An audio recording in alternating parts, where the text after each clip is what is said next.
receptacle on the wall changed out. I have to make a patch cord for the plasma cutter. I have to change the cord cap on the welder. And I have to put a cord cap on the radial arm saw. Easy.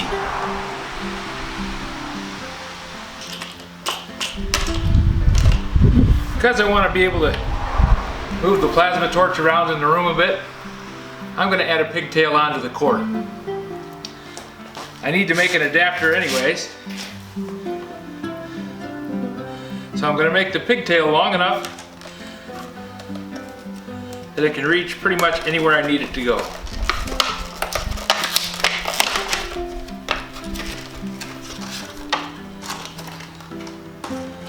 This is number 10 wire, so it'll handle 30 amps no problems. When I'm all done with it, I'll be able to hook up the radial arm saw, the welder, and the plasma torch anytime I want. And because I can run the plasma torch on 110, I'll be able to run the plasma torch even when I have the welder hooked up. Won't be able to cut as heavy material, but I'll still be able to use it.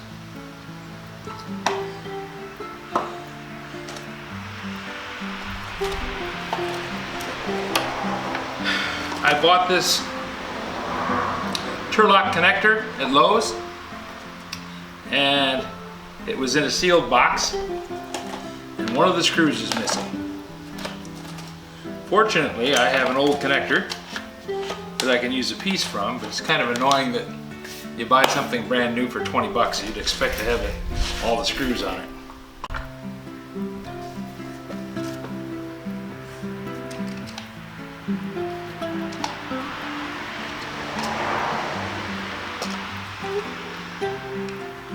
At least you would expect that.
On this receptacle, the prong with the extra little 90-degree leg, that's the ground.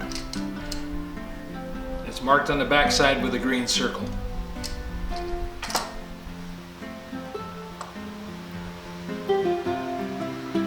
I want to have enough wire in here that I can make the wires go into the receptacle without having to twist them around a whole lot.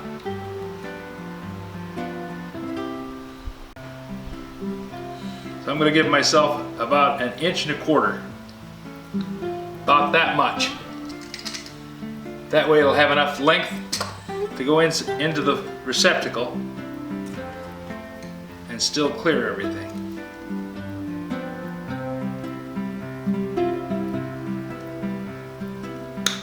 I'm going to connect the ground wire first.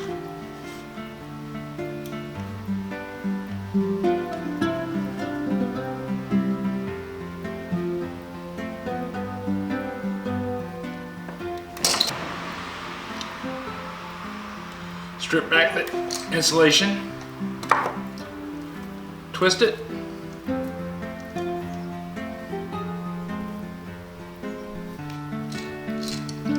push it down inside the connector,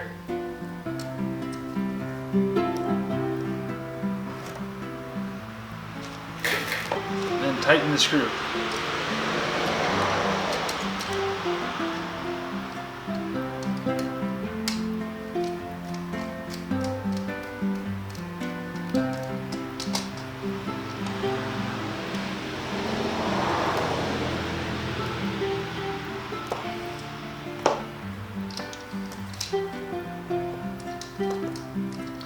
I do the same thing with the other two wires.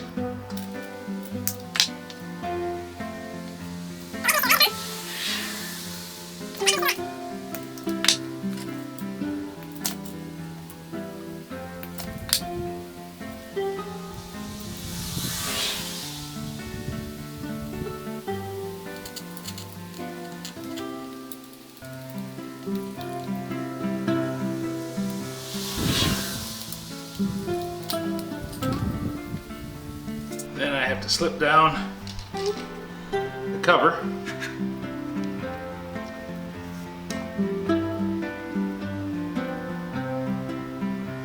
Make sure I have it in the right spot to line up with a little notch. There's a spline on the outside of the white nylon piece, and there's a notch on the inside of the black cover.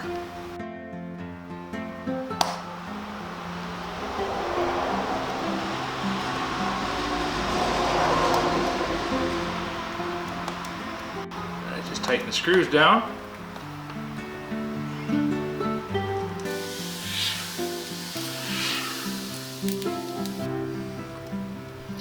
Put in the borrowed screw.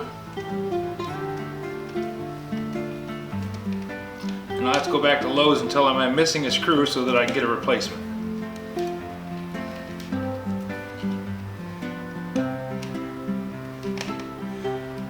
Because yes, I expect them to honor their agreements. They agreed to sell me a complete plug for a set price, and I agreed to pay the set price. Well, I paid the price, and now I want the whole damn thing. Okay. Firmly engaged with the insulation.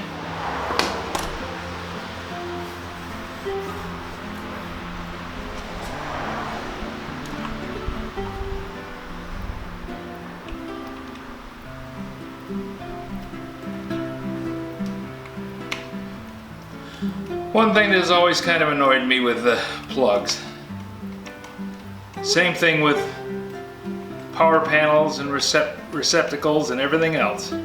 Every manufacturer has slight variations from one to the other. And they really don't serve any purpose other than to make it so that you have to buy full sets of whatever you buy.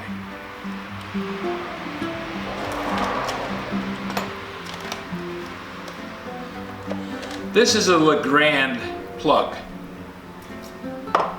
It's a 30 amp plug, so it has the leg going towards the inside. Other than that, it's a complete match for this one, except the prongs are slightly wider on this one, so it won't fit into a Hubble outlet.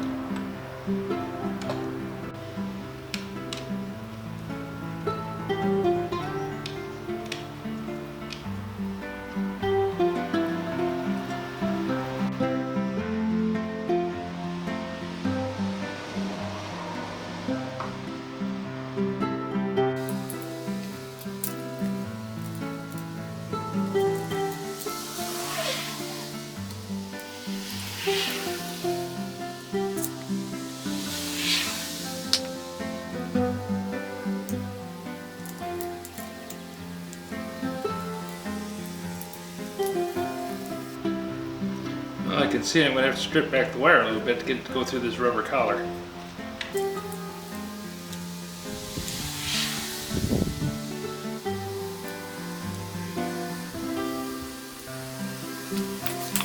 Careful that I don't cut through the insulation on the wires themselves. But if I bend it,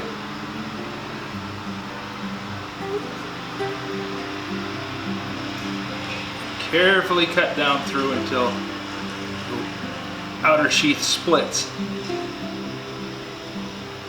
I can cut all the way through the sheath without getting into the insulation on the conductors.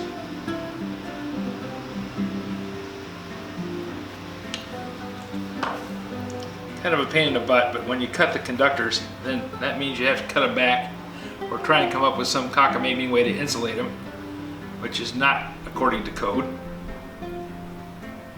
So I'd much rather just not cut them to start with.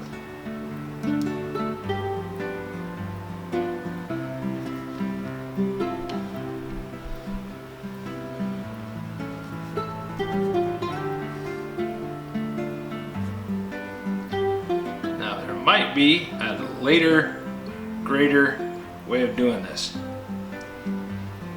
And I'm open to suggestions.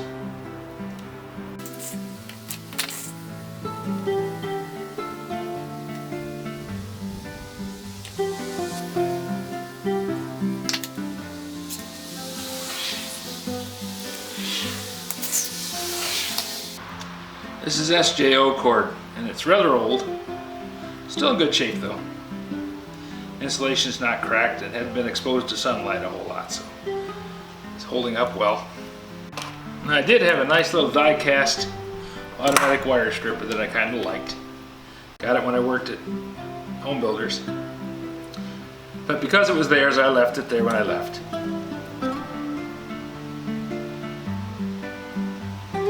Turns out it wouldn't have mattered, because everything that was left there, the guys who were there after me took it all.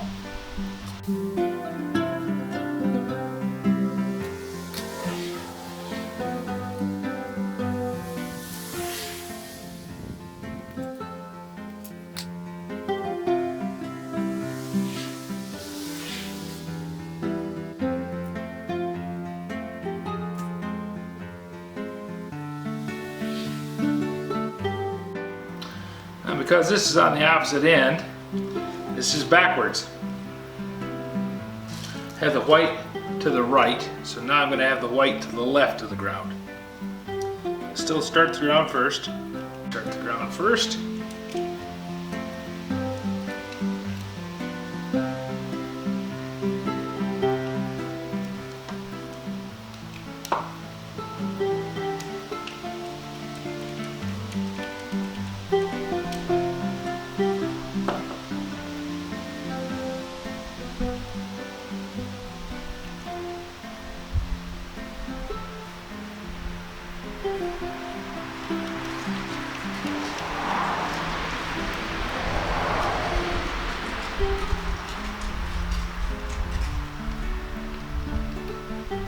There, we'll tighten it right up this time.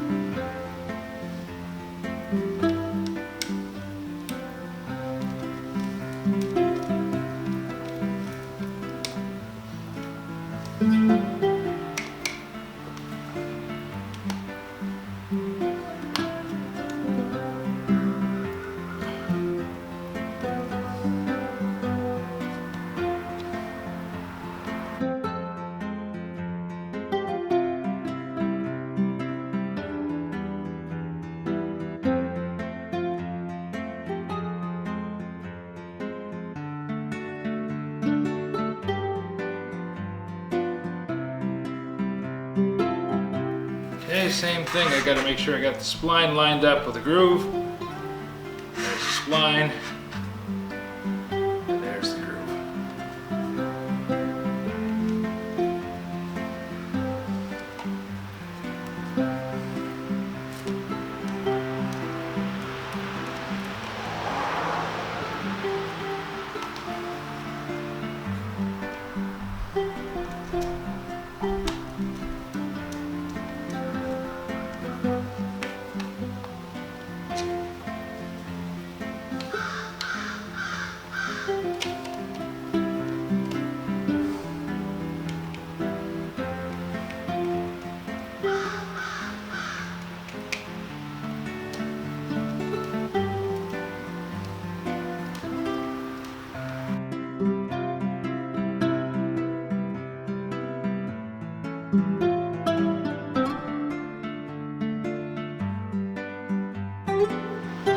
All set. Patch cord all made up. Well, I've got the patch cord made. Now all I have to do is change the plug on the welder and check that out. If you have any suggestions for a new video, questions about today's video, or any of the other videos on the channel, just drop a note in the comments below. You know, I read them all. Thanks for watching.